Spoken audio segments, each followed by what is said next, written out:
Bueno, para quienes nos escuchan hoy, tenemos una inmersión detallada que la verdad empieza en un lugar súper inesperado.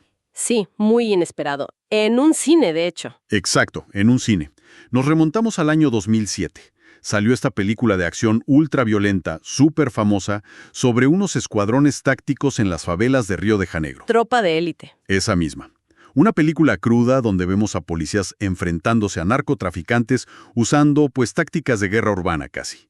Y loquísimo, años después, resulta que esta obra de ficción es material de estudio obligatorio. O sea, obligatorio para los principales estrategas de seguridad de Europa. Exactamente. ¿Y por qué una película comercial de disparos termina en los escritorios de quienes diseñan la seguridad nacional? Pues porque la ficción a veces captura verdades que los manuales no pueden, especialmente sobre la psicología de quienes llevan armas en nombre del Estado. Totalmente. Y es que el objetivo de nuestra exploración de hoy no es contar cuántas patrullas hay en una calle, No, nada que ver. es desarmar esa maquinaria. Entender esa tensión gigantesca que existe entre las Fuerzas Armadas y la policía. Claro, y para eso vamos a usar documentos fascinantes. Tenemos análisis de la RAND Corporation, actas de jornadas internacionales sobre terrorismo y textos académicos para estudiantes avanzados de seguridad. Porque la respuesta al terrorismo no es solo un tema de enviar soldados. Es un ecosistema lleno de opacidad, de cultura interna y a veces de unas fallas sistémicas terribles. 100%. Y bueno, como experto que soy en hacer las preguntas difíciles, te pregunto a ti que eres la verdadera experta aquí. ¿Por dónde empezamos a entender estas fallas sistémicas? Pues mira, el punto de partida obligado es la herramienta en sí. O sea, cómo el Estado decide ejercer la violencia. Claro. Y aquí hay un abismo doctrinal enorme entre una fuerza policial y un ejército. Digamos que el principio rector de la policía en cualquier democracia es usar la mínima fuerza necesaria. La mínima. Exacto. Su trabajo es preservar la vida, mantener el orden social y que todo siga funcionando con la menor disrupción posible. ¿Y el ejército? Bueno, la doctrina militar es exactamente lo opuesto. Es la máxima fuerza posible. Un ejército no está entrenado para disuadir a alguien en una plaza o ponerle unas esposas. Está diseñado para destruir la capacidad de combate del enemigo. O sea, si me permites la analogía, es como si el terrorismo fuera un tumor, ¿no? Ajá, me gusta esa imagen. Entonces la policía entraría bajo la lógica de usar un bisturí de precisión. Quieren sacar la amenaza haciendo el menor daño posible al tejido sano, porque pues la sociedad tiene que sanar y seguir adelante. Tal cual. La sociedad es el paciente. Pero el ejército, por su propio entrenamiento, entra al quirófano con un mazo de demolición. Sí, un mazo. Entran a asegurar que no quede ni una sola célula de la amenaza, cueste lo que cueste. Y, usar un mazo en tu propio cuerpo, pues las consecuencias son catastróficas. El daño colateral está garantizado. Es un hecho. Y fíjate que lo más perturbador de todo esto, según los textos que estamos analizando, es que los terroristas entienden esta diferencia a la perfección. Saben distinguir entre el bisturí y el mazo. Claro. De hecho, su estrategia muchas veces es presionar al Estado hasta que pierda la paciencia. Buscan que el gobierno diga, bueno, ya no más bisturí, saquen el mazo. O sea, quieren que saquen a los militares a las calles. Exactamente, porque eso les da una victoria táctica enorme. Claro, porque si ves tanques patrullando una avenida donde la gente va a comprar el pan, el Estado le está haciendo el trabajo de relaciones públicas al terrorismo. Totalmente. Les valida el discurso de que están en una guerra de igual a igual. Y además hace ver al gobierno como un ente súper autoritario, ¿no? Sí, es una trampa perfecta. O sea, el Estado reprime a sus propios ciudadanos, la sociedad se polariza y los grupos terroristas aprovechan eso para reclutar simpatizantes. Es maquiavélico, la verdad. Lo es. Pero ojo, ese era el paradigma clásico. Mantener al ejército fuera del contraterrorismo interno era la regla de oro en las democracias, hasta que ocurrió el 11 de septiembre de 2001. Claro, el punto de inflexión. Sí, el documento de Miguel Ángel Ballesteros que revisamos lo deja clarísimo. La magnitud de esos ataques en Estados Unidos alteró por completo la percepción de la amenaza. Pasó a ser una amenaza existencial. Y ahí se borró la línea. Se borró. Empezamos a ver a las Fuerzas Armadas asumiendo roles superactivos y coactivos a nivel internacional contra el terrorismo. Se normalizó una presencia militar en áreas de seguridad que antes eran exclusivas de la policía civil o de la inteligencia. ¡Qué locura! O sea que el nivel de pánico de una sociedad dicta qué herramienta saca del cajón, si el bisturí o el mazo. Tristemente, muchas veces sí. Bueno, pero enfoquémonos en el bisturí un momento. Porque en una democracia sana, la policía debería ser siempre esa primera línea de defensa, ¿verdad? Sí, es lo ideal. Entonces, si vamos a depender de esa herramienta, quienes nos escuchan seguro se preguntan cómo está forjada esa institución por dentro. Y los textos dicen algo que suena un poco abstracto. Hablan de que la policía gestiona el monopolio de la violencia legitimada. Suena súper académico, sí. Bastante. Pero en español simple, significa que son los únicos con el permiso legal del Estado para usar fuerza física contra nosotros, los ciudadanos, para mantener el orden. Exacto, y esa es una singularidad administrativa brutal. Piensa que ninguna otra oficina del gobierno tiene ese peso. El Ministerio de Salud o el de Transporte no pueden arrestar a nadie. Claro, tienen un poder único. Y ese poder genera lo que la sociología llama una doble dependencia. A ver, explícame eso de la doble dependencia. Pues, por un lado, la policía tiene el mandato de proteger y servir a la ciudadanía, ¿no? Ajá, el clásico lema. Sí, pero por otro lado, su función estructural también es defender el sistema político vigente en ese momento específico. Uy, Entonces, claro, tienen que mantener una relación de profunda cercanía con las élites políticas que hacen las leyes y dirigen el país. pero a ver, aquí es donde se pone verdaderamente interesante para mí, como analista. O sea, te planteo esto. Si la misión de la policía es servir a la gente, y su legitimidad viene del consenso democrático, la lógica me dice que deberían ser la institución más transparente y abierta del mundo, ¿no? Uno pensaría eso, claro. Sin embargo, sabemos que no es así. La cultura interna policial tiende a una opacidad extrema. Construyen unos muros enormes a su alrededor y se aíslan de la misma gente que deben proteger. Es una contradicción andante. Es una contradicción, pero tiene una explicación psicológica e institucional muy profunda. Tienes que pensar en el costo de administrar la violencia todos los días. El desgaste, supongo. Un desgaste inmenso. El policía de a pie se enfrenta a la peor cara de la fractura social a diario. Hay un impacto físico objetivo, o sea, los riesgos, las heridas, el trauma constante. Claro, arriesgan la vida. Y luego está el impacto subjetivo. Tienen a los políticos respirándoles en la nuca, exigiéndoles resultados mágicos e inmediatos para no perder votos. Y la ciudadanía también los juzga. Durísimo. La gente los juzga muchas veces sin entender la complejidad de lo que pasa en la calle. Entonces, ante esta presión asfixiante de todos lados, la institución ¿qué hace? Se repliega. Se encierran en sí mismos. Se desarrolla un corporativismo defensivo extremo, una mentalidad de trinchera. O sea, forman como una cofradía. Exacto. Y por eso, cualquier intento de un político o de la sociedad civil por reformarlos o auditarlos desde fuera, no lo ven como ayuda, lo ven como un ataque de gente de traje que jamás ha pisado el asfalto. Wow. Es que, claro, se genera esta fricción brutal entre los de adentro y los de afuera. Y fíjate que esto me lleva a pensar que estas teorías de la opacidad no pasan en un vacío teórico. Para nada. Chocan con la realidad de cada país. Chocan con la historia. Imagínate lo caótico que debe ser en países que han pasado por largas dictaduras y luego transicionan a la democracia. Es un tema clave. Y de hecho, el material que estudiamos hoy usa a España como un caso de estudio súper ilustrativo de esto. Sí, lo de España me pareció fascinante. Porque alguien que nos escucha podría pensar que, cuando un país se vuelve demócrata, pues simplemente se sientan, agarran una pizarra en blanco y diseñan un modelo policial eficiente y lógico. No. Sí, como si fuera fácil empezar de cero. Exacta. Pero los textos muestran que eso casi nunca pasa. Terminan armando, no sé, como un monstruo de Frankenstein institucional basado en puros acuerdos políticos. Tal cual. Durante la transición española en los años 70, la prioridad absoluta era que el país no se desestabilizara, ¿verdad? No les importaba tanto que la policía fuera operativamente perfecta. Querían paz política. Querían estabilidad.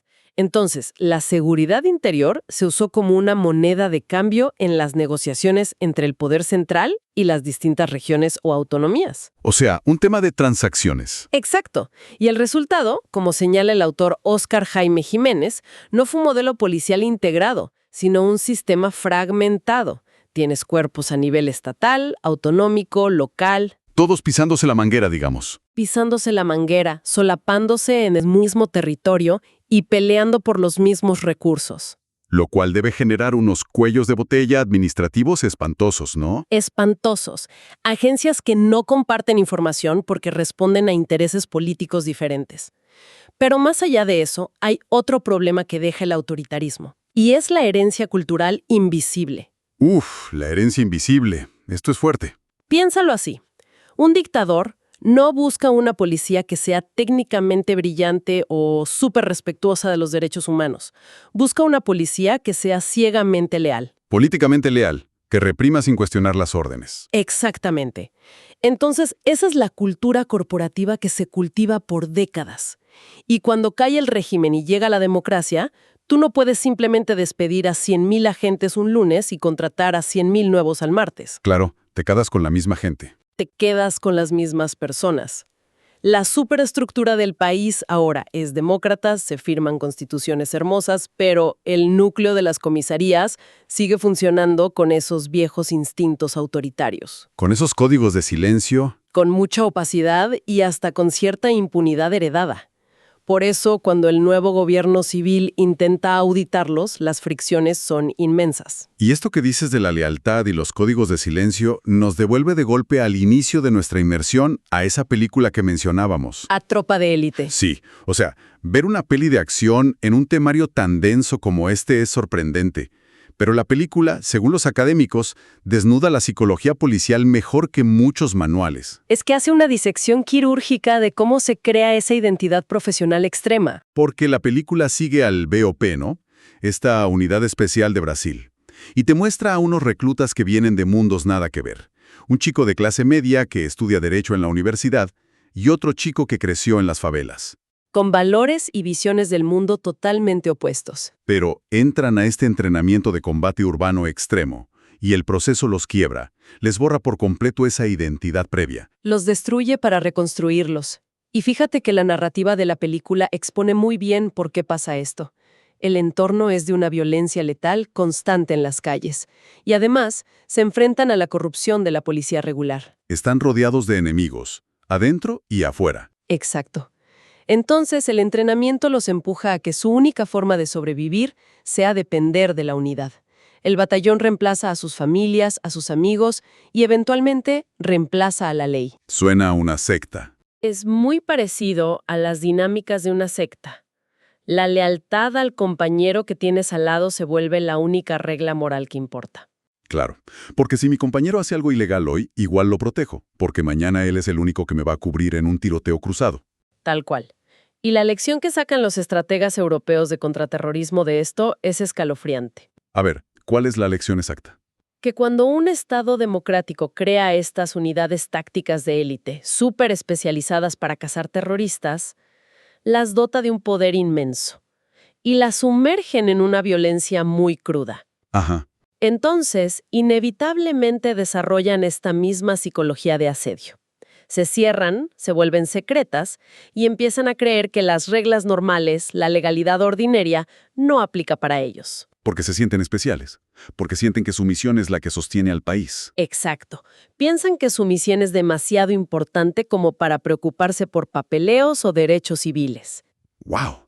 Y eso me hace pensar, si tenemos unidades súper herméticas por la presión psicológica y además tenemos sistemas policiales fragmentados por culpa de la historia como vimos en el caso de España, pues esperar que toda esta gente coopere debe ser una pesadilla. Es el gran talón de Aquiles de la seguridad en Europa y en el mundo democrático hoy en día. La cooperación. Sí, los autores que revisamos insisten en que la gran barrera hoy no es la falta de armas ni la falta de dinero, es la falta de coordinación intraestatal dentro del país e interestatal entre países. ¿Retienen la información? Todo el tiempo.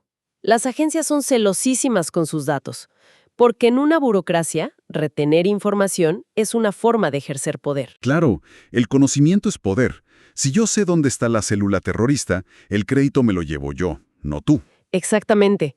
Entonces el sistema fomenta la competencia y el flujo de información vital se paraliza. Pero eso es peligrosísimo, especialmente hoy.